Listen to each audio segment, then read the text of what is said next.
शुमार छलावे का एक और वाक़या सामने आ गया।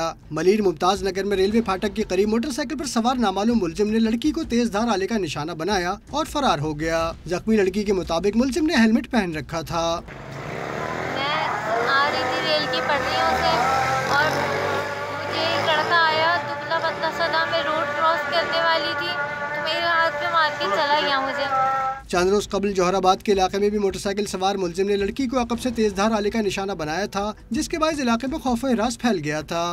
तो बस ये रास्ते में कह रही बाइक मम्मा टच होती हुई हमें महसूस हो रही, तो पहले तो हमने कहा ये शायद जाएगा, हम साइड में उसे रास्ता दिया लेकिन वो जब भी नहीं गुजरा।